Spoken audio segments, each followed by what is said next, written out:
Everything is a learning process. I don't take away from anything that I did, but I wish that I knew a lot of things about marketing, business, really getting your name out there, really focusing on what your craft and doing what you love and not doing what the world wants you to do.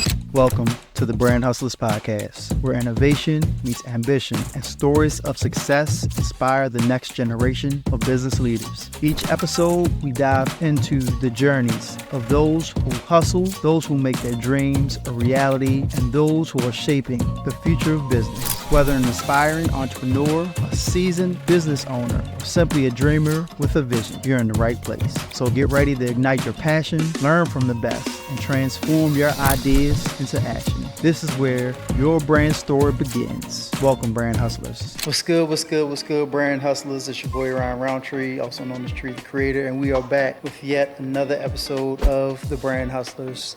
And today we have Mr. Dominic Mounsey of Camerabots. Camerabots? Right. Camerabots Media. Camerabots Media. So I'm happy to be here, first of all. Very happy to be here, man. I'm happy to actually get to meet you, collaborate with you, and actually doing some work in the future. For sure. So met you, via social media through posts, one of my Brand Hustler posts, which you seen my man Cedric. I went, go back, some years. It was an instant vibe, same vibe that I get from Ced. Why do you think that it is, I would say, crucial or critical to be led by, I guess, a vibe and even just going down the pathway of collaboration over competition? Because I would say somewhat do some of the similar things as far as like video production or whatever. Why not have more of a competitive mindset in that regard? That's kind of a big thing with me and something I talk about all the time with people. Like you said, how we even connected. We connected through, like minds, similar visions, even with like Ced and things like that.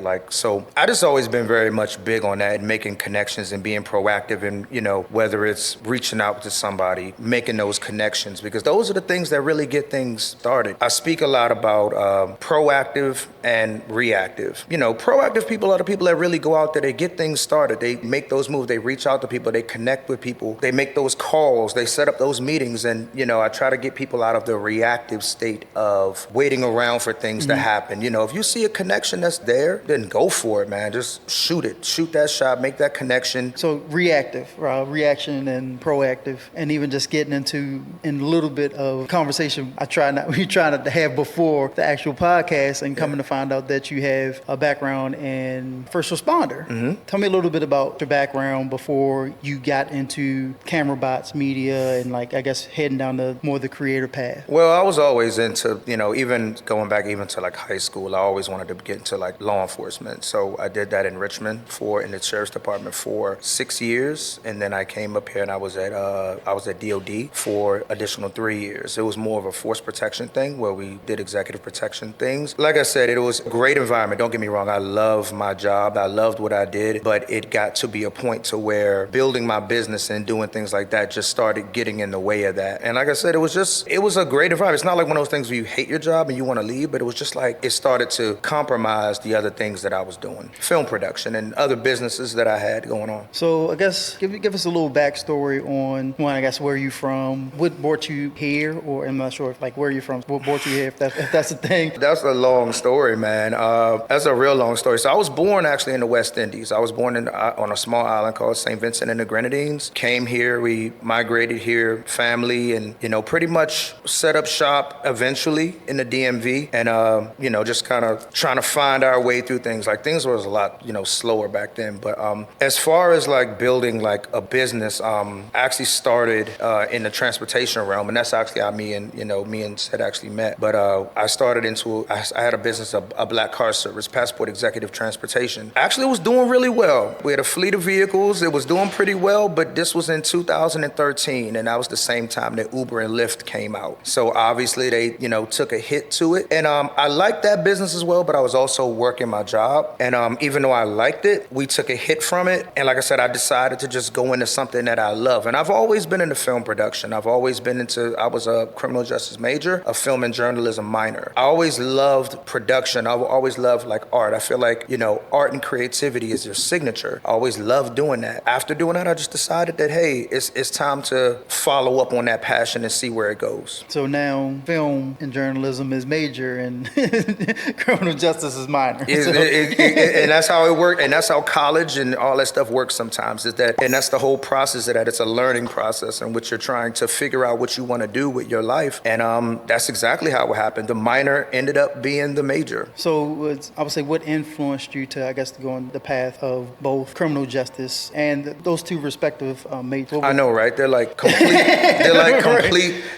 different spectrums. I always had a thing for getting into, law and things like that. So it was always like a thing I wanted to do. But you like the law shows? I love those kind of things coming Miami up. Vice. I love Miami Vice. I love Miami Vice. But one thing I noticed when I was young is that I had an eye. And everybody can say that, but there's a different kind of eye where you notice things. You notice, like when you look at things, you go into a state of almost like imagination or creating a shot and doing those things. And I always kind of had that. The problem with that is that I didn't know how to transition and make money from art. I didn't know how to, because, that's why where a lot of artists kind of fall off, is because they have the talent, but they don't necessarily know how to transition that into making money. So that was my biggest thing with that. I had the passion for it. I always had an eye for creativity or a shot. I can look outside and say, hey, that's a cool shot, And so with the advent of things like filmmaking and drones, man, when drones first came out, I was on it. I think I probably had the first one. Like, I'm telling you, and I put it in a lake, by the way, but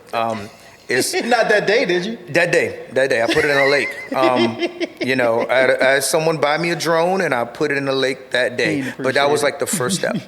Okay. So yeah, I definitely feel you on the aspect of artists not knowing how to necessarily monetize their gifts. So I guess, how did that pathway work out for you, and how were you able to manage to navigate that space? That was a process all in itself to try to figure out how we're gonna, do things, because just going out and say filming or doing things like that, I knew that wasn't really the direction that I wanted to go. I wanted to secure contracts. I wanted to secure long-term jobs in things, not only that jobs, but things that I like to do. That's why even if you see a lot of things that I'm doing, it's related to adventure. Like, we've storm chased, we've filmed things with like sharks. We've done all kind of things. You can actually watch that now. It's out now. But I knew the direction that I wanted to go, and I knew that I wanted to create an environment to where there are steady work with that. I knew that in multiple different ways of that, whether it's mentoring or classes or things like that. Like, I mentored when I was in college. People would gravitate to me in that way, and I mentor. So why not even transition that as a part of what I'm doing? So,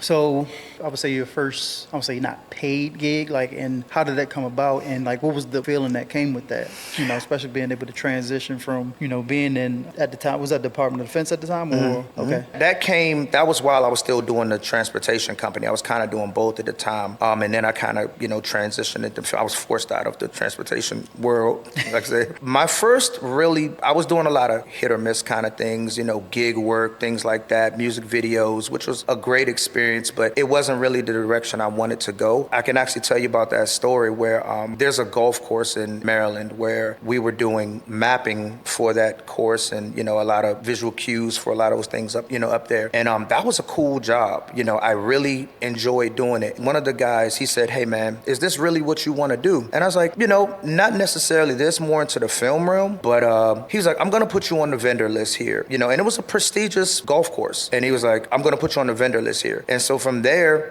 people started reaching out, and that whole conversation of, is this really what you want to do? Someone got in touch with me about, some car chase scenes in Colorado, and it just ran from there, man. It just literally took off from there, from the point where I was just doing hit by hit gigs to where now I'm doing the things that I want to do and filming the projects that I want to have, and it just kind of took off from there. So again, connections, man, just meeting the right people. Of the things that you filmed, you said storm chasing, sharks. I would say, what would be the most exciting thing that you feel as though for you so far? That's hard to say.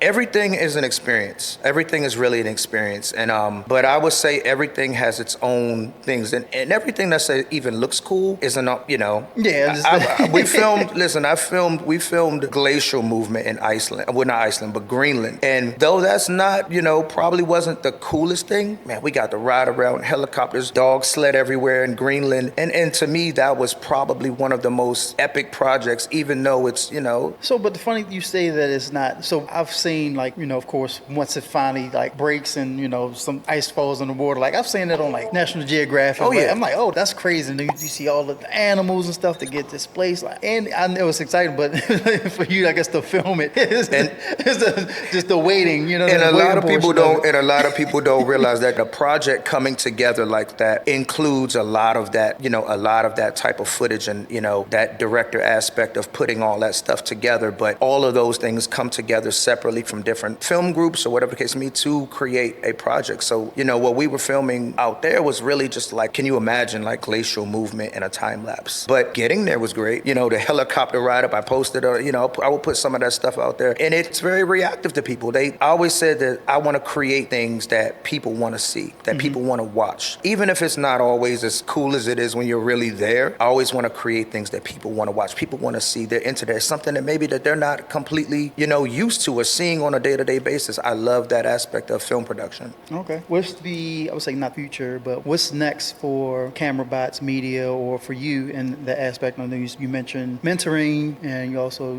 teaching, that type of thing. Where does that fit in the trajectory of what you have going on? It's very funny how you can do something with a passion and then you can integrate it into what you are already doing. Like I said, I was mentoring when I was in college and it just kind of fell into my lap. People would gravitate towards that. So that is a level which I love about what I do, and that's to mentor youth, mentor people who are interested in getting into film production, getting into drones, getting into the real aspects and the nitty-gritty of film production, or taking someone that didn't maybe know that that's what they want to do and turn that into a passion. It's just another avenue of what I like to continue doing. And like I said, we offer those type of courses for youth. We get people that reach out all the time. Hey, I know somebody, my son or my daughter wants to get into film and they think that drones are cool. And I'm like, hey, then I'll take them out and teach them up and, with the classes and, with drone classes and things like that. And sometimes it's just to open up a different avenue to somebody or people that may not always have that be accessible to them, So what is the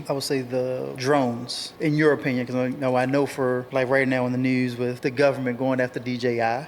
Yeah, that's a big thing going on right now where specifically speaking, that's probably within my company, that's our primary go-to drones are DJI. But everything is a transition and everything changes. And, we can't necessarily worry about that. We just have to transition and whatever happens, that happens. But the future of film and drones are just another tool. They're just like another, camera that, it's just another tool. And it just adds a different dynamic to it. So the future as far as with Camerabots Media is really just to, like I said, to add that different avenue, to create something that people will enjoy and also to teach it. I always tell people this, that you can't be afraid to give away the keys. A lot of people, especially in the film world, are kind of like lone wolves and they want to do things, on their own and things like that. But I don't know too many major corporations that don't teach someone else how to really do what they do and how to pass that on and create that same image or create that same product to teach somebody else. So that's really the main goal for the future, is to build upon that and teach younger generations, teach younger people, whether they want to be a part of Camerabots Media or go off on their own, is to build a different brand with that and just have other people learn from you and take the keys from you one day. When did you establish Camerabots Media? It became official in 2015. It became an official company, but that was the first establishment. But I've been into film production since, maybe even before college. But again, like you said, that difficulty of turning art into what you love and how to sustain your lifestyle from art was the biggest hurdle with that. What was the first thing that you could remember, I would say, filming, or I don't say first piece of art, but what was that first thing? I know, for myself, mentioned to you before, I got into a day in the life vlog where I wore a GoPro on my chest when I was doing firefighting type stuff, I think that's cool, by the way.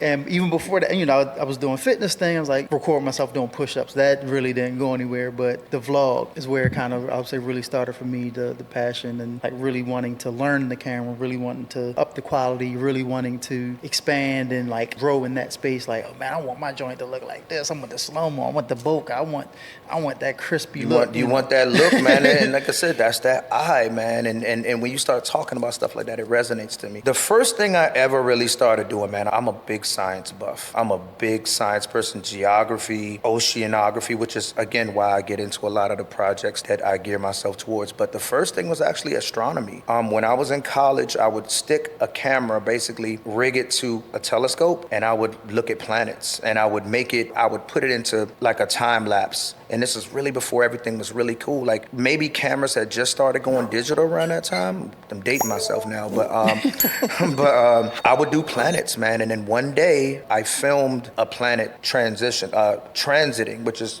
a planet crossing the sun. It got put in our paper, and I said, wow. And my art teacher was like, man, you got some talent. And I was like, wow. Like that was the first affirmation to be like, you know what? Maybe this is a route that I need to put that in my hat and say, maybe this is something I want to do for the future.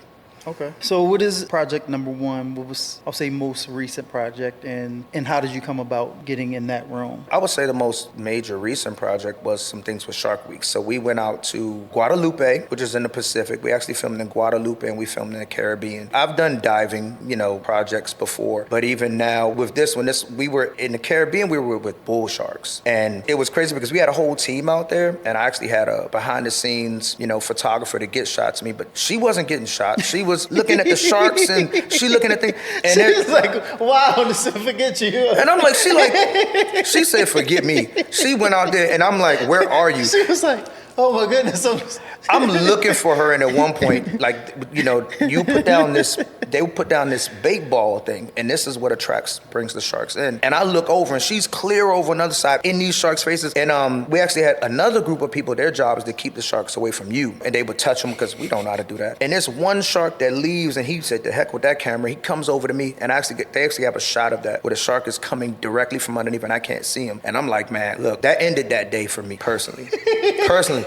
I won't be out here. I mean, and don't get me wrong, I love that stuff. I've done things like that before. Like I said, I've storm chased. I've seen, tornadoes up close. I've seen. My heart ain't right. I can't. But because my breath. That was it for me. That ended at least that day for me. When you look my down. life was over. But secretly, to reflect on life. I'm telling you. Secretly, and like I said, I grew up in the West Indies.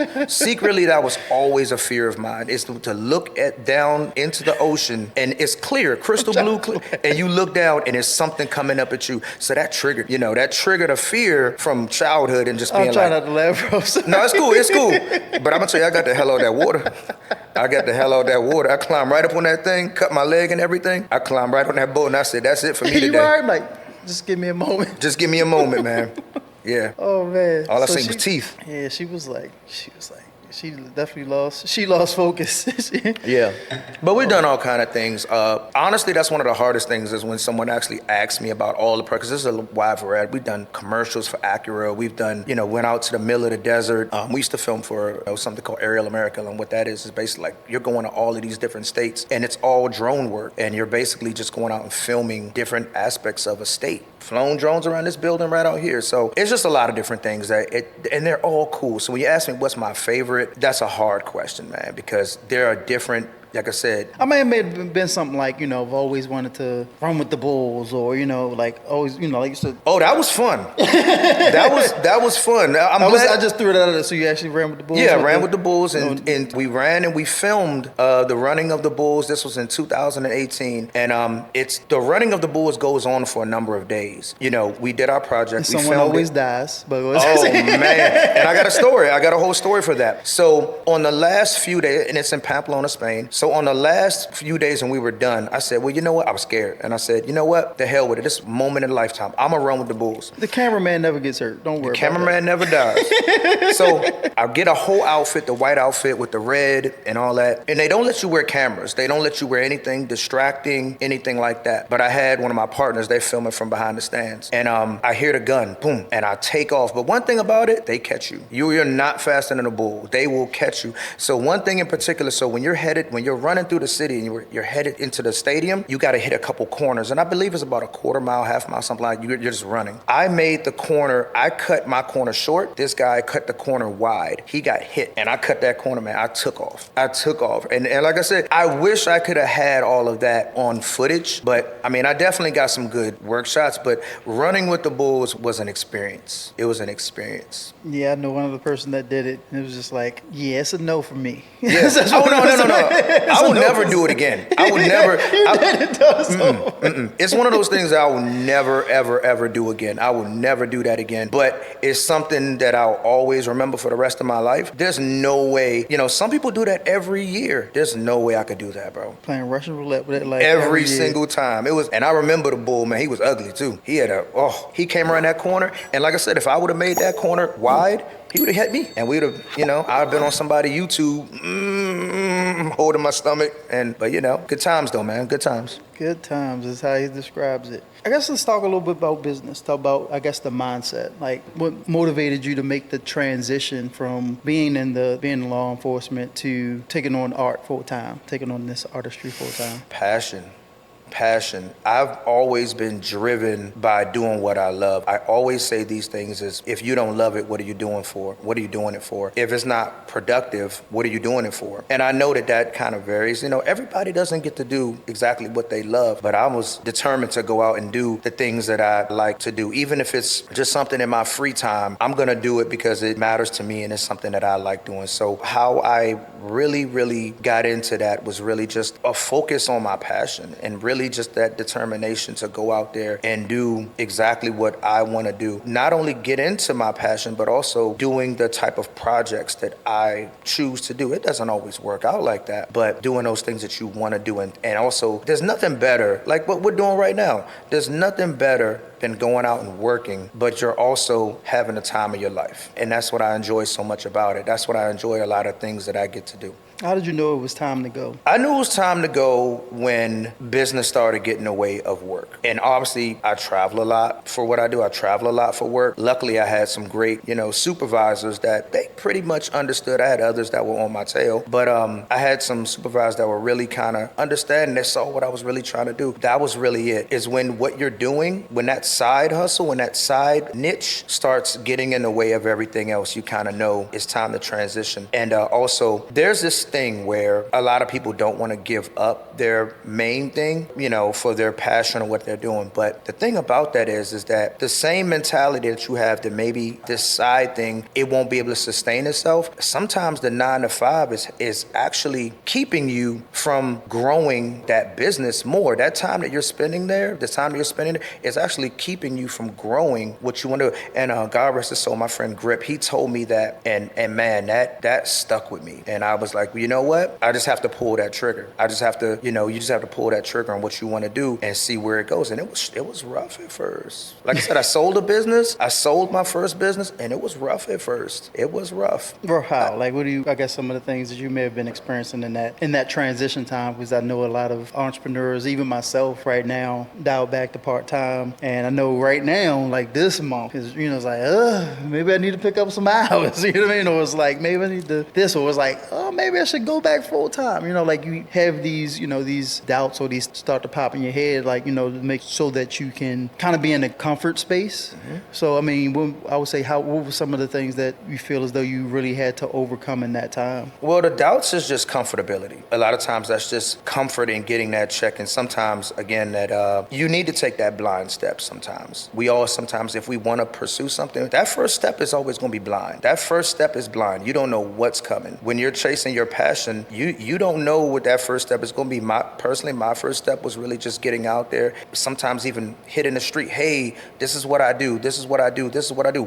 Picking some days and just kind of walking around and saying, this is what I do. This is what I do. And again, it was rough.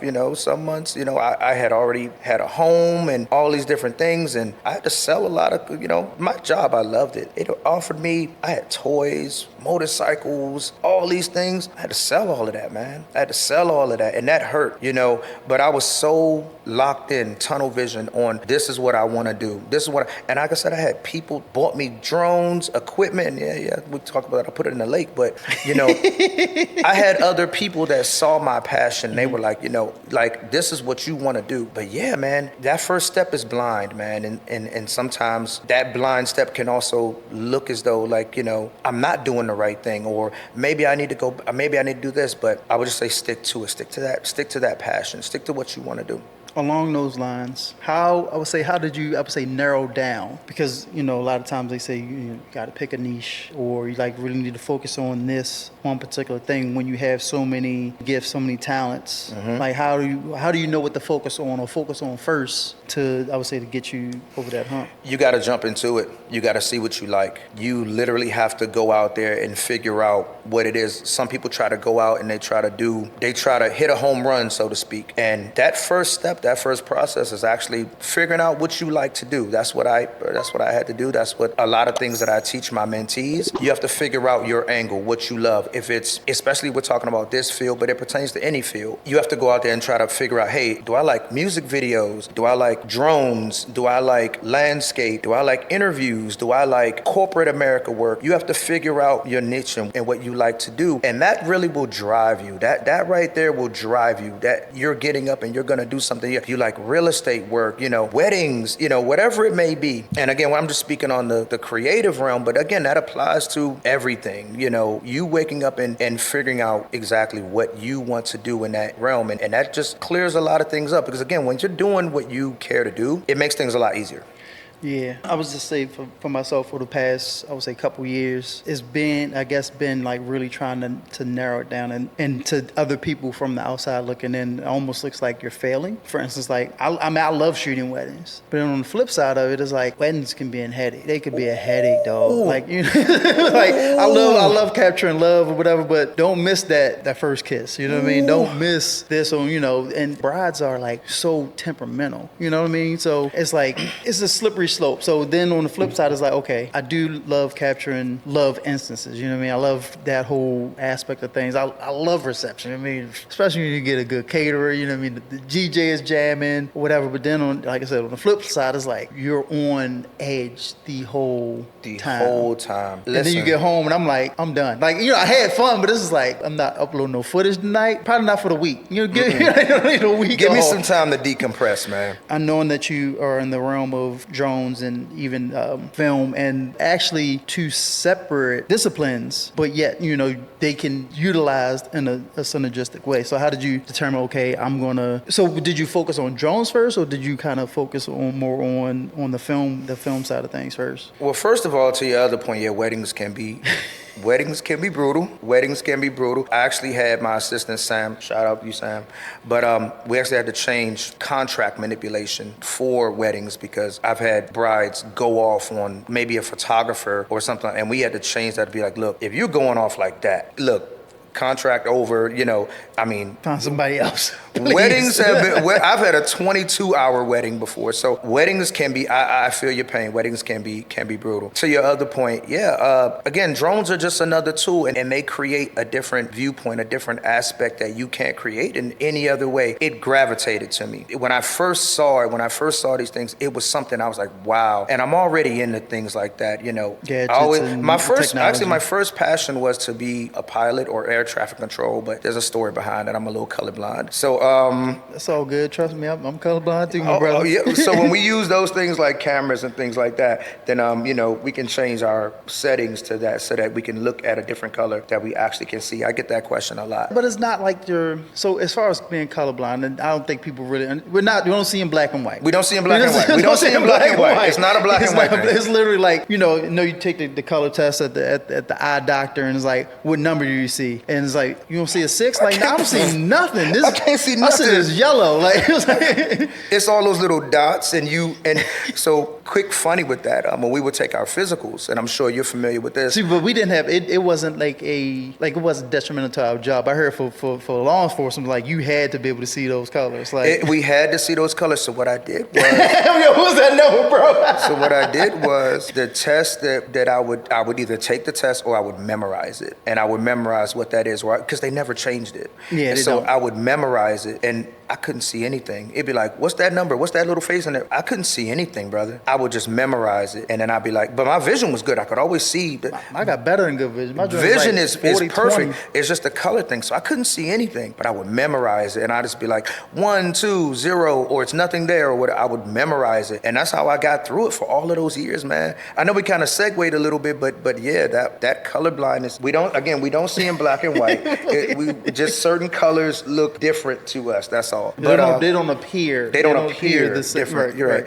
But yeah, drones are just another tool, man. But the look that it gives, you can open a scene with a drone. You can close a scene. It creates a different dynamic. And being as though I've always kind of been into like aerial things and things like that, it just seemed like it was right up my alleyway. And then starting off so soon when it wasn't a popular thing and making the mistakes that I had to make, by the time it really got popping, I really realized that I was really good at this. And I could create a lot of shots that a lot of people are maybe just starting out or trying to do. Now everybody's catching up, which is great. I love the competition, man. I love it betters me, but it makes me better at least. That tool to have in your toolbox to create that viewpoint and that style, I fell in love with it, man. Mm-hmm. I fell in love with it. Drone was an added tool to what you were already doing. Yeah, the first rendition was to actually start a surveillance company. And when I first started, I would pitch to businesses who had like a lot of property.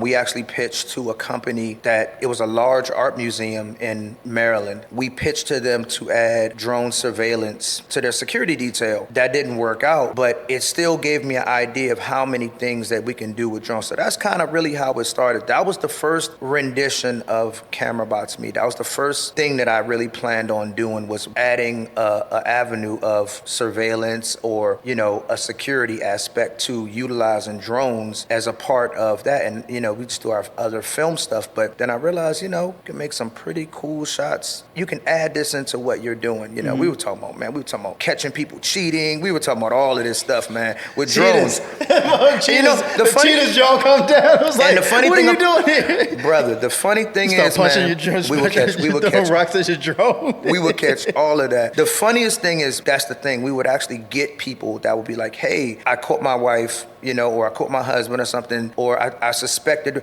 can you, fly a drone over this place and, follow them or see where they're going and things like that. And again, this is, before all these trackers and where people can do all these crazy things. But people would actually hit us up and be like, could you follow this car to this place? And I'm like, I can't go but so far. Like, unless they're in the neighborhood, I can't go but so far. So, but we would actually get that. But it showed me that there was a need for it. It just ended up not being a direction that I wanted to go. That'd be dope. Drones for cheaters, like that. Keep crazy. That in mind.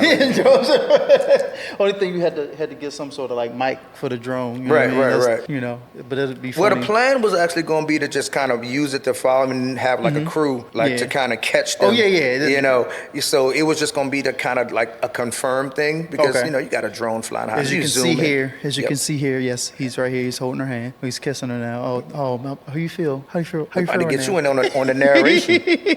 We might have to get you in. He be bringing on the job. He getting them all worked up. He's a good narrator. But yeah, I definitely feel as though drones brings that extra. It takes it over the top. Mm-hmm. You know what I mean? It gives you that that establishing shot. Like, okay, where are we? Mm-hmm. And then it's like zoom in or come into a more intimate shot. I did a drone shot. I mean, of course, real estate, Baltimore City. Mm-hmm. It's crazy to get some new drone footage from like some of the neighborhoods that weren't necessarily the best. Growing up. Same. And now it's like you're seeing like, oh man, this is actually a dope neighborhood, or and you're seeing all the rooftop decks, or the yards are laid out, and it's like, yo, this is dope up here. You know what I mean? Like and it's funny, you got the skyline out here, and it's like maybe it's just me. I pay attention. I don't feel as though people really pay attention to what's going on. Same. I'm always looking around. So what are some of the I was gonna say real quick, man. Like you mentioned like filming, and like especially like in Baltimore. This was actually one of the first places that I had an actual film project that kind of get me jump started. Shout out to you, Coop.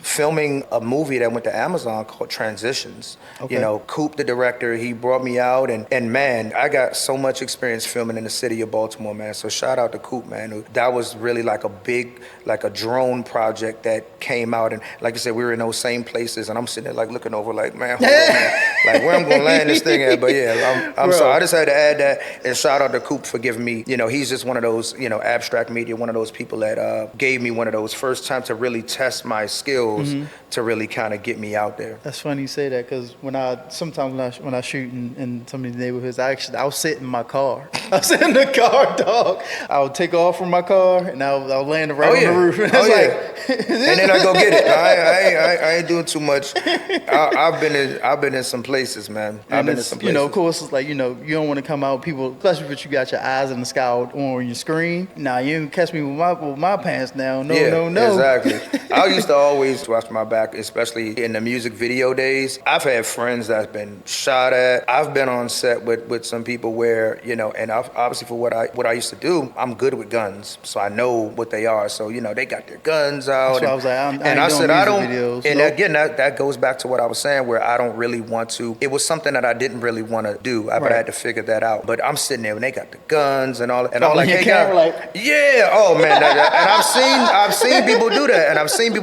and I'm like, I never liked that. So one day in particular, I'm on a project, music video, and it's the same thing going on there. Like, hey, oh man, it's good, it's unloaded, and blah blah blah. And I'm like, I don't trust you. And if y'all gonna be doing all of this stuff and doing all this stuff, I said, nah, let me go check. He's like, oh, they making fun of me. Oh, he's scared. Damn right, I'm scared. I go over to the gun. It was an AK. I go over to it, and I said, I know this world. People don't always know that if it ain't in a magazine, and it's still one in the chamber. I go over there and I click. Round go flying out. I'm like, no, you was about to put that gun in my face. And I don't want to sound even like scared with it, but no, I've seen people being in that realm, being in the first responder, or being in law enforcement, like those, I would say, freak accidents happen. What I mean? Like, you know, like we get emails about it every day. Like, and that's just training. Don't put a loaded gun in my face. Loaded gun? I don't put no gun in my face. I don't care. My nose are loaded. I'm still nervous. Like, you know, a bullet manifesting. That's facts. And it's just like, it just doesn't feel good. It doesn't feel good. And so, like, for that very reason, I've never shot a music video like that. You know what I mean? It was like, it's just, nah. For one, I don't want to be in no trap house, you know, no abandoned house, you know, shooting a video with a bunch of dudes. And, you know, it's like, oh, he's scared. Like, yo, call it what you want, bro. They call me that. I call myself smart. You know what I mean? But that also goes to what you're saying. You found what you like and you found what you don't like. I ain't even had to do that to know that I wasn't about to do that. It's like, you know, I had the opportunity to. It was just like, nah, it's a no for me. It took me a very short period of time to figure out that wasn't the direction I wanted to go in. It took me a very short period of time. You know, once that gun stuff, I was like, nah, this not for me. What is your process like as far as, like, say, bringing on new clients? Like, what are your clients asking you? Like, what is that client experience? Like, what is that like? The great part about that now is that we've been doing this for so long now, is that we don't get me wrong, anything in the creative world, you always have to market. I think the world just actually learned this when they found out that Rihanna did the Super Bowl, or I don't know how true it is, and I don't want to put it out there if it's not, but the rumor is that she did that, you know, for free. In the creative space, you always have to still market yourself. You always have to, you know, put yourself out there in that realm. Luckily, we're at the point now where people are reaching out. Like, we just had a good friend of mine that does a lot of marketing work, and they reached out and they want to do a lot of contract work for a gym, you know, in DC, basically like a big name gym, which is cool, and their content stuff. So now I feel like people more or less reach out, so that hit in the streets, or don't have to do that as much. But I definitely still do. I definitely still email. I just emailed, I'm not gonna say their name, but I emailed a law enforcement agency just recently. I had Sam do that, and like I said, and reached out to them, and hopefully we'll see what that goes. A lot of people feel like when they make it to a certain point, I'm not saying that I made it to that point, but a lot of people feel like once you make you just have to stop doing it. No, you still have to reach out. You still have to, do solids. You still have to do favors because, it's a forever changing industry and you have to stay on top of it, man. Like, and I was so happy when everybody realized, hey, Riri did that whole concert. So for my understanding, like all the artists actually do it for free. Mm-hmm. So like, for instance, it was Usher this year, right? And what happened was, he was actually, his tour was actually about to launch. Mm-hmm. So it was like, promotion for that. Like you're exposing him to an America that has absolutely no idea who he is. A generation of those doesn't know who he is. I know, what happened at 7 o'clock on the dot. Yep. Mm-hmm. You know what I mean? So then it's like, man. people start going down that rabbit hole of, well, who was Usher? Who was Alicia Keys? Like, who was like, and then, you got Usher in the news, like, and with Keke Palmer, and all that stuff. So it's like, it gives them an avenue to promote what they have going on. So, and I mean, Super Bowl at this point trumps everything else that is going on at that time. Is actually, it's a world event, the world event. So from my understanding, they all do it for free, but it's best when it aligns with what your brand is doing at that time. And that's the key. So, question I ask everybody based around the brand hustlers, what would you consider the characteristics of a brand hustler? A brand hustler is someone that is, again, they're proactive. They're going out, they're doing the things that they want to do. That's the characteristics of it. They know exactly what they want to do. They set themselves up to be in the realm and, for doing things that they want to do. They create that brand and that brand becomes, your name is like your brand. We hear that all the time, but it really is. Marketability is key. That's the key. We just kind of touched on that. Like marketability is key. That's a constant thing to always put yourself in that position. I'm even sure for you, it's very big to put yourself in the marketability category that you choose to be. That's a brand hustler. Like that's what we're all kind of doing. No matter how many business or no matter how many different things we get into, the goal is to really just create that brand, constantly market yourself, constantly change. And like I said, that brand really becomes your name. It really becomes your name. Like now, when you go out, I'm sure people say, hey, brand hustlers, people go up, people say, some people still come Camerabots or they make up some name or, that becomes really your name. Right. I would say this month has kind of been not a trying month, but it was more of there's always self-discovery. Mm-hmm. You know what I mean? You realize, okay, I need to be spending more time doing this or doing that. And you have to get away from doing not the minute tasks, but you really have to focus your task on really promoting yourself. Mm-hmm. Because if you don't, or if you, like you said, you're not constantly like doing the solids, you're not constantly promoting, like there's going to be that dry season, you know what I mean? And you want to make sure that you're prepared for it. You want to make sure that you're still on their mind. Mm-hmm. You're still on their mind. The funny thing happened this past week. I saw this meme. I said, one of Secret Security said during the attempted assassination, Donald Duck. You know what I mean? And it's just one of those things where it's like, Donald Trump is a genius, dog. He really is. He's a genius marketer. Like, and always has been. One, I can't stand politics. I'm gonna put that out there now. Mm. I can't stand politics. But I will say that when Donald Trump was in office, I knew what was going on. It was like he makes you pay attention to what's going on. Polarizing. And that's the one thing that I can honestly say that I appreciate about Mr. Trump. But he's a market genius. Marketing genius. Marketing, he keeps you talking about him. Yeah. He keeps you talking about him. Kanye's also in that realm of keeps you talking. And that's the goal. And that is the goal. As long as people are talking about you, whether it's good, bad, indifferent, people are gonna follow you to see what you're doing. As long as your name is out there, people are gonna always want to be curious to see what it is. You mentioned something before about the minute things. Sometimes the minute things, those are those little things you have to do. So those things that can be viewed as sometimes insignificant, sometimes those things add up to the bigger things. And sometimes I was just explaining to somebody on Monday to where I was telling them, I had a friend and I was telling her that, you're always going for the home run. Like sometimes those little minute things add up. And you also mentioned, a good point you mentioned is that business and slow season, every business has slow seasons. But it just so happens that maybe a major corporation, their slow season, they still make millions of dollars. So we don't think about it like that. But every business has a slow season. After Christmas time, retail stores, they hit a slow season. January, February, we look at it in the standpoint of, they're still making millions, but for them having stores and employees and thousands of people, that's a slow season for them. They lose a lot of money, like retail stores lose a lot of money after Christmas. So every business has a slow season. You just have to prep yourself and be ready and have that backing, and you worked hard enough all year to cover that slow season. So if you had to give one piece of advice to 20-year-old Dominic, what would it be? The advice I would give the 20-year-old Dominic is not to necessarily, is to get started a little bit earlier. Have that same focus. I feel that my entrepreneurial mindset, that get up and get things done mindset, I was just really focused on, doing a lot of different things when I was younger, whereas I feel like if I had that same mindset when I was younger, but still there's no regrets. Everything is a learning process. I don't take away from anything that I did, but I wish that I knew a lot of things about marketing, business, really getting your name out there, really focusing on what your craft and doing what you love and not doing what the world wants you to do. I wish at 20 years old, I wish I knew that. Do you think that 20-year-old Dominic would have listened? Hell no. Man, my head was in the clouds, man. 20-year-old. You don't know what you're talking about over here. Man, listen, man, I was always into helping people and doing, that's something that never changed. And people get on me for that. I was always like a mentor. People gravitated to me. It just was my personality. But I also was very much stuck in my ways. The first college that accepted me, I didn't go there because they didn't party enough, which is bad for me. They didn't party enough. Was Liberty University? I'm not going to say their name. You said it already. Cut that part out. But they didn't party enough. They didn't. So my mindset was really focused on.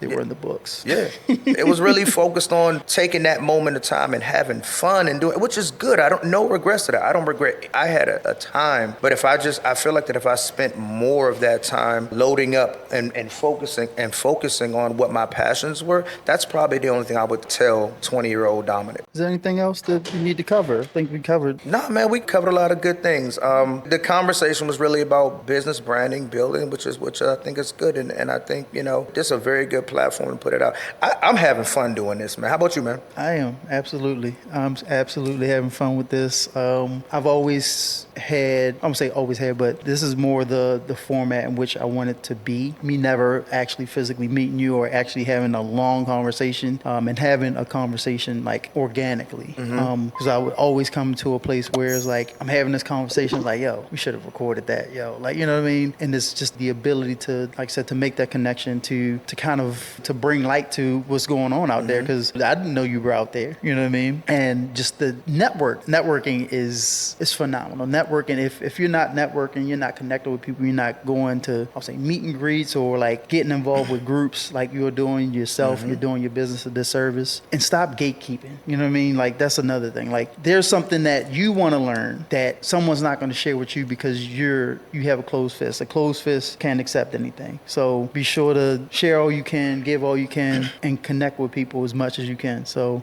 that's all I have. Do you have anything else you want to drop? I just want to follow up on what you said, man. You can't be afraid to give the keys to somebody. You can't be afraid to give someone else knowledge. You can't be afraid to give someone else education on, because you never know where it can go. Like, this is a field or any field, man, where people are afraid to share information. Like I said, you can't be afraid to give somebody else an opportunity. Can't be afraid to give someone, and like I said, connectivity.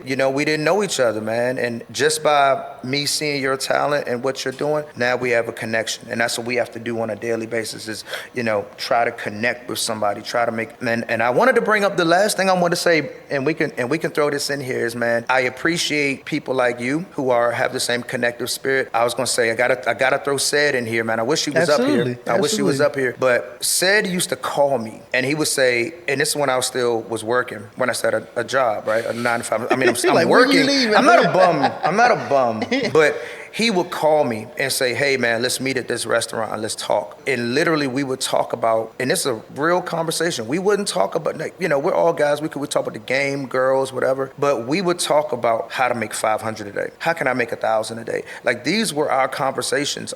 We were doing it in the same realm at that time. So how can we share business? Hey, this client, can you handle them on this day? This is the transportation world. Can you handle this run for this day? Can you do, hey, how can I make 500 on this day? So our conversations were always different. So I'm never surprised that, you know, when I see him, I'm proud of him because of all the things that he does, and we kind of share that similar mindset. So when I saw a lot of what you're doing, not just the artistic creativity of it, but when your outlook on what I said, we got to jump in this, we got to make something happen. Absolutely. So that was Absolutely. it, and we here. Yeah. So Brand Hustlers for me is a community. Like it's definitely beyond me, and it's like the collaborative effort to one, for us to share knowledge, for us to grow collaboratively, but also just so we all can win. I mean, that was one of the things, you know, between in me and Said's interviews, like we all can win. Like there's enough out here for everybody. Like we all, you know, now, I mean, older, you know, having families, and it's like, yo, I want my kids to, you know, be involved and start their businesses and feel as though they can go on to operate things out of their gifts versus like having them. I never wanted to be a firefighter growing up. It was You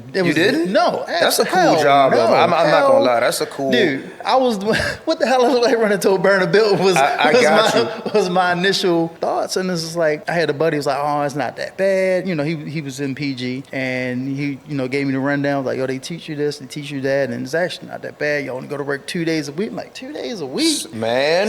So having like 4 days off in a week, 5 days off a week for me was love. I mean, a lot of hours, obviously, you're in the, you know. Right, 24 hours. Yeah, but again, even with that, man, there's something unique about that. And I think that's why people on the outside, whatever way you feel about it or not, it looks cool because it's not something that everybody can do. There's a pass fail with that. Not everybody can do what you do. It's not like the job you go in there with a resume and you just say, hey, I went to this school, and you know, and you can just do it. Not everybody can do what you do, and that's why it creates a different. Not everybody run into a fire, bro. It's funny, though. Not everybody gonna run there. People like, thank you for your service. Like, I'm just here, bro.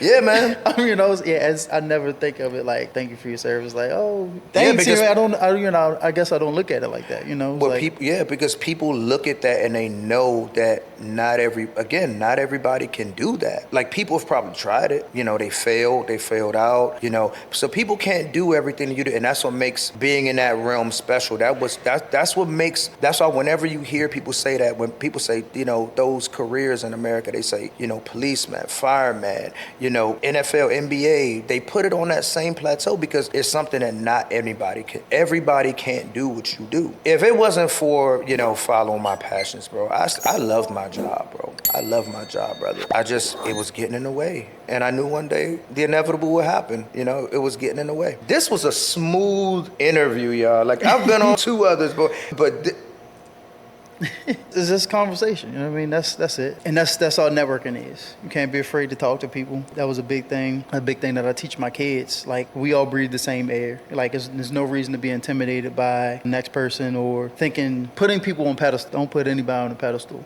You put people on pedestals, you don't allow them to be human. And you are actually putting yourself at a disadvantage because they may see you and, like, you're not considering yourself equal. And they will respect you that way.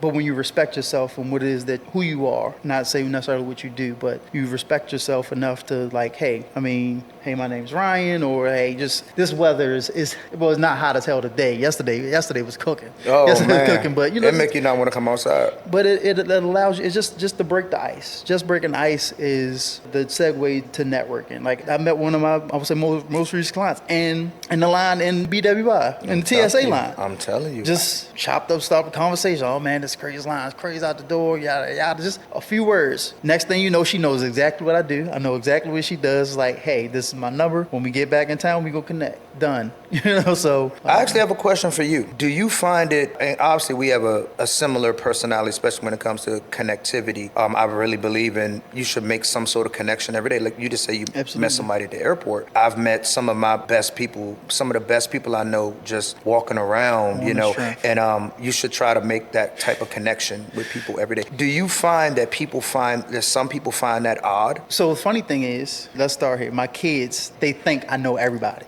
Like, did you know him? Like, no. My man's like, oh, daddy didn't know him. My wife, she's getting more in that networking realm because she sees some of the connections that I'm making just like on a humble. Like, it's just like, oh, you never know. Like, what the person just across the room has, that the piece of the puzzle that you need for your business, or not even for your business, even if just a bit of information that can change your mind about how you interact with other people, how you interact with your kids, like how you see the world. Like, that one piece can change everything in your life and your trajectory. My interview that's airing today, young lady Sandra Awodeli, I met her in a Sam's Club. I'm telling you. Sam's Club. Literally, she looking for water water bottles. Knowing, I'm like, you don't need no more water bottles. Because I know the same thing. I was looking at the water. I know I don't need no more water bottles. But it's like, oh, they got a deal on water bottles. Like 2 for $15. These big, Stanley type water bottles. And from that, it's like conversation. She does user-generated content. Like she has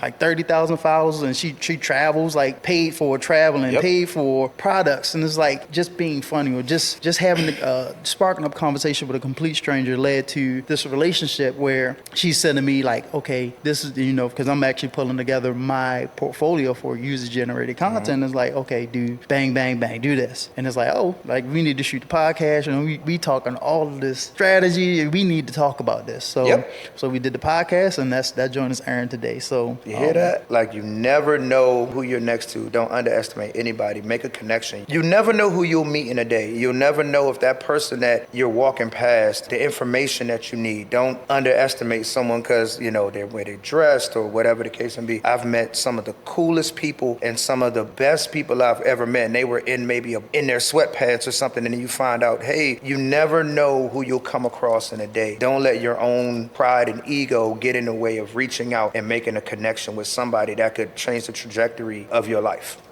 Absolutely. Oh, cool. I mean, that's all I got. Well, right now, I'm sure we'll definitely do a spin-off, but I know, me and Seb have been talking about a couple things. Definitely want to do like a constant, like weekly, bi-weekly thing where we, sit down, like, how we going to get $500 a day? Yeah. I think that's just, my man, he trying to find out how he can get $500 a day right now. Man, I'm telling you, man, and we could just continue the convo, man. We could go off the record, but I'm just saying, man, that's the goal, man. Yeah. That's the goal. Those are the type of conversations that we used to have. Yeah. And I just sent somebody a text message yesterday for, some walkthroughs and things like that for an hour of work, and I showed them what it was. Or we have something we call like award fees that we get stuff back from. And I'm like, it's not a lot of money. But at the same time, that's something that you may, it's not a lot of money. I'm not going to say in front like it's $20,000, like a project or something like that. If you get $200 for not doing something, that's a profit. Oh, yeah. That's gas money. Or that's your electricity bill. So again, it goes back to that mindset. It doesn't have to be the home run. If you make some money doing something that, if you go out there and you make an investment or something, you make something back from doing something that you didn't really have to, that's what it is. And that's the same type of mission that, we would talk about. This don't even have to air, man, but I'm just saying, I'm talking to you. It's running. Oh, really? Oh, man. Yeah, man, that's the type of stuff that we talk about, man. And at the end of the day, those are the type of conversations that we need to have. And like, it's all profit. It don't gotta be a lot, but that's gas in your car. If you made, $100 off of a connection that you made, and they go out and they do something for you or whatever the case may be, and maybe you didn't necessarily have to be there. $100, that's a profit. We gotta stop looking at that like, oh, I'm not gonna do it. It's just $100. Man, that's a meal. That's food. That's gas in your car, and those things snowball. If you can do that 10 times a day, right? That's something substantial. And that's huge leverage. Being able to leverage your network. If there's something that I know that's out of my scope, I know somebody else that does it. Like, I'm not in the life insurance realm. I got a buddy who does life insurance. And it's like, go talk to my man Scott. He gonna hook you up. He might give me a kickback. He might not. He sent me stuff. You know what I mean? He's become a client. You know what I mean? So it doesn't hurt me to give to him or to to pass that along to him. Because I know that even if it's not reciprocated, like a lot of times we do things with intention. With intentions like, oh man, what you gonna do for me? Just if you're doing it out of the kindness of being a giver, being of your heart, then I feel like those floodgates actually opens. Like if you always have an intention of, oh man, it's gonna be my come up, or it's gonna be this, or he gonna look out for me, you're gonna be disappointed. Do things without always having the promise of reciprocation. You don't always have to have that promise of reciprocation to do something nice or do something kind for someone. It's crazy. Again, I was just telling a friend the other day that we all have Instagram, we all look at these things and people say, you know, you hear this, I'm gonna return that energy. I don't need to return any type of energy. If you do something bad to me or you do something, I don't have to give you that same energy. I'm gonna move in my own right. So if you did something bad to me or whatever the case may be, or if you did something like, you know, waiting for someone to give you something back because you did something good, no, it doesn't have to be that. Just do it. Just do it and it'll come back in some form or the other. But waiting for someone or trying to return, making it your mission, your mental mission to return the same energy back to someone, that sounds like a lot of stress to me. That sounds like a lot of stress to me. I'm gonna give you the silent treatment because you giving me the silent. Nah, I'm gonna do what I feel. You being silent to me, or, you know, you did something, you know, whatever. I've had people that have done some really crazy stuff to me. I never even mentioned it to them. You said it's too much energy. You're spending too much energy. You're spending energy. Just be. That's my thing. That just is be. energy being spent when you have to think about, because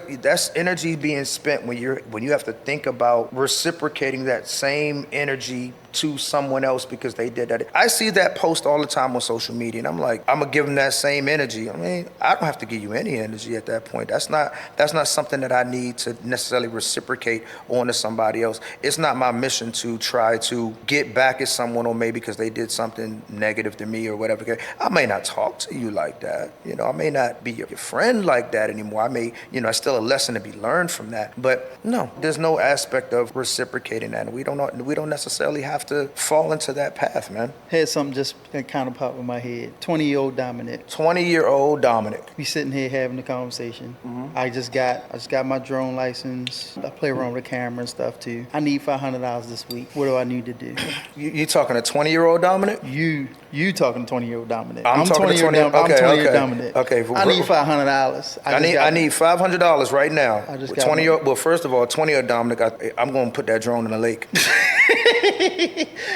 But you're giving me advice as who you are right now. So 20-year-old Dominic right now, and I want to make $500 today. I'm going to reach out to real estate companies with a drone and say, hey, I can market for this community. I can market for this area, this community. You don't have to go far. You don't have to do these things. But what you want to do is you want to reach out. Because a drone is something that you can use for real estate and make quick dollars from it fast. Builders will actually reach out, hey, because they want to market their stuff too. We have to remember that every business, every corporation out here, they need media support. Like every business in America has to show the world what they're doing. So you reaching out to them is that first step. Is it 100%? No, but my goal is to make 500 a day. My goal is to make 1,000 a day. So I'm going to reach out to these people. Hey, I can do these real estate I can do these insurance drone aerials for you. And 9 times out of 10, well, not 9 times out of 10, but just taking that step is how you can try to go out and try to make a quick 500 a day, 700, whatever you want to charge, 100, you know, whatever.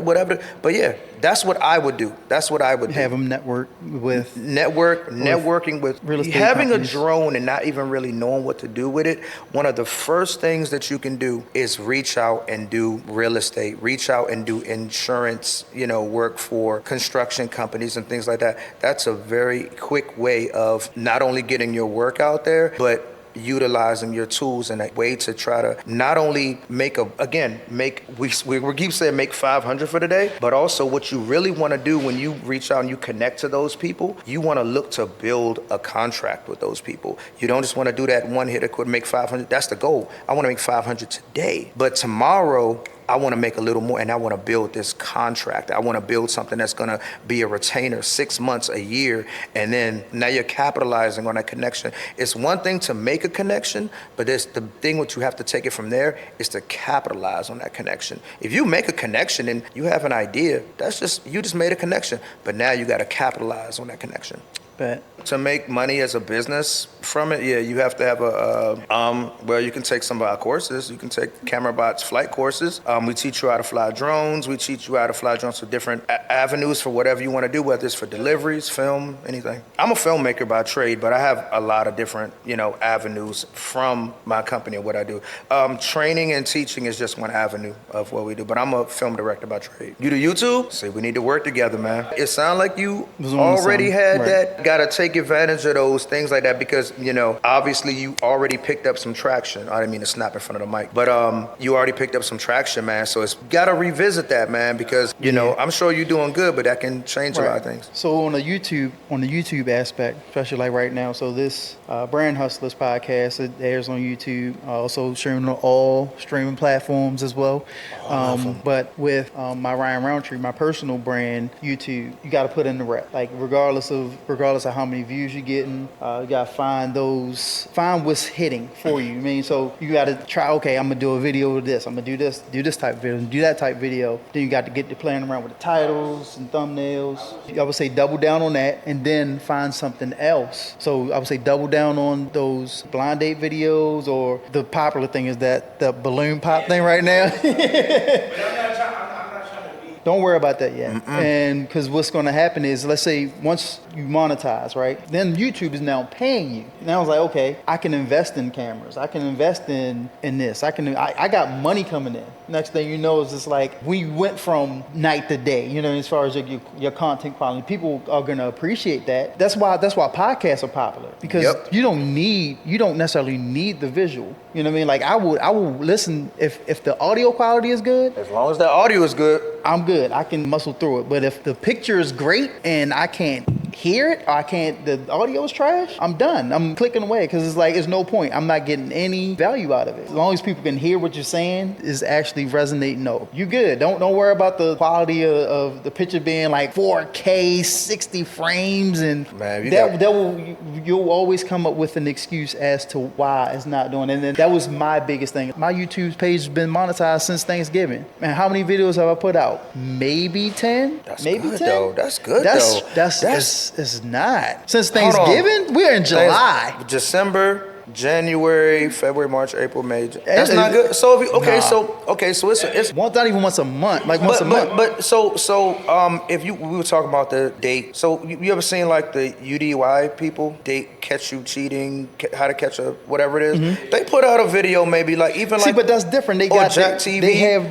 They do a video maybe once a month. They got the audience though. Yeah, they got the audience. So they got me. They got me. Every time they drop. I don't know when I never been like a notification person, but they got me because it's interesting, it's different, and it's clean. What I wanted to tell you, and I'm gonna come back to in a second, but what I want to tell you is that he's 100% right. You can't tell me one single famous YouTuber or film person or anybody that's doing it where their first rendition of what they did was great. You know, most of them started off, unless they already had money, like you see a lot of these NFL stars, and they have the backing for it. But most of them started out, it was real rudiment. It wasn't that good when they started. So just get it out there. Get your message out there. Just make sure it's clean. Like I said, the audio, like Ryan said, get the clean audio out there, and it'll grow from there because you'll keep going from there. But man, that's new information for me. So that's bad. So especially when you get into the realm and you haven't necessarily established a groove, like as to, okay, what is your content about? And you become monetized, right? So let's say you have a video that goes viral and you don't, let's say, and virality means like anything that's beyond your subscribership. So like, let's say I got 3,000 followers on Instagram. A viral video for me is 5,000, 6,000 views. Like it's reaching beyond my audience. You know what I mean? So, and that's not to say that's super viral, but it's beyond my... It's reaching. Right, it's reaching. Let's say it gets 16,000 views, like, and you say you have 200 subscribers. It's like, okay, I need to keep striking this iron while it's hot, because after a while, that attention for that video is going to go away. So I had one of my first firefighter vlogs it's probably like 50,000 views, right? That would be crazy. I was putting in the videos that I was following up with. I was getting 16, 10, 35,000. You know, getting those types of views. Then I took a hiatus. I tried to come back. Just like what you said. Tried to come back, and it was like 200 views. See, I'm learning right now. Views. See, I'm learning right now. And I'm like, I'm sick. I'm sick at this point. You know what I mean? I'm putting out the exact same type of content, because now, like, I'm not in that algorithm. They're not getting my notifications. They're not getting. I had one guy was like, man, I didn't know you produced this video. I was like, and it was like a month later. Like, he got a notification like a month later. Like, you have to, when that iron is hot, like, hit that joint and hit it from all different directions. Like, bing, bing. Like, this is hitting. All right, now let me try this too while I'm still hitting it this way. That may be something else that may be like, oh man, that's dope too. Like, or it gets, the audience will tell you if it's dope or if it's good, if you should continue. So I would say put out like maybe 3 videos, and if it does well, all right, continue with it. If it doesn't, all right, kind of scrap it. Or like, while you still hitting that same type that you hit on, hit another one. Keep just go continue hitting that joint, and then make something else. And because I'm sure your mind has so many thoughts and ideas that you want to get out there, and this would be the best time for you to try those things out while you have people looking at your stuff. Once you let that thermostat come down, there's a hard way getting back up to that. I want to say you see even this right now. This is kind of what I was talking about, because you do YouTube, you have some things that popped, and you kind of step back, you were kind of saying the same thing. But you know what that's doing to me? I don't even know you, bro. You just came up here, right? I'm just learning from you. And that's what we were just talking about. How old are you? You're 19 years old. I just learned something from you, bro, and that's what we're talking about. You never know what you're gonna learn in the day. People have been telling me for years, put all my tutorials and all this stuff, online. And now I'm learning from you, and I'm learning from right at this moment, live time. Like, damn. Mm-hmm. But I'm learning live right now. That's another avenue, and to stick with it. Right. Stick with it. I want to be able to teach things and put it out there online, so we don't have to always do so many classes. But I'm just learning from him right now, bro. Like he's saying, like he did this, he did that, and then he took a hiatus, which most of us do. Yeah. Unfortunately, is that we do that, and then we take a hiatus and we get away from that. Dang. So gold, man. So even this morning, I bulk recorded some scripts that came up for my daughter's. She made it to the Junior Olympics this year. You did say next week. That's why we had to jump on here today, man. Week, the video that I put out last Junior Olympics went viral. It was like 50,000 views, right? So I know that AAU Junior Olympics is a viral topic, especially around this time with the Olympics coming up this year and with the Junior Olympics. So I'm like, over this next week, I'm probably going to drop, over the next 2 weeks, I'm probably going to drop something every day, dealing with the Junior Olympics or training for like her journey to the Junior Olympics, where it's like, okay, that will bring more eyes, more virality to my page, because I know one of them's going to hit. Something's going to hit, you know what I mean? And just in the realm of Olympics and Junior Olympics for people in their search engines, alone. So other content that I'm going to drop, and even like promoting, there will be a segment of me vlogging this podcast. You know what I mean? The day of this podcast, like, oh, he also does this, or this is Track Dad, but yeah, Track Dad is a podcaster. Track Dad has a video production business. Track Dad does sports media. Like, these are all the things that are encompassed. So it's like when you have that, when your rabbit hole is open, and like people are coming to visit it, you might as well have everything set up. Yep. You know what I mean? So right now, I know that the Junior Olympics topic is going to hit. You know what I mean? So it's like, start hitting that joint. Relevant. But make sure you got your other content that you want people to see when they start to go down your rabbit hole. Yeah. It's like, oh, I ain't know he did this, or he does this. Oh, man, I wanted these type of photos. You know what I mean? So then from that, you just allow yourself, to expand in your market. So I think I learned so much today, man, and I appreciate this. I appreciate you having me on, and like I said, I think that we can just grow from this more. And I actually want to send some people to you too, man. That I think you're really on to something, because I think there's a conversation that many people need to have, and it's super comfortable, man. Like, man, appreciate that, man. I've been on people's tables grilling me. So yeah, I love that. And like I said, just like what Seth said, I love the animations. I love all that. So I'm sure whatever it is gonna look fire, man. I just wanted to get some BTS for it. So yeah, man. Cool. We solid.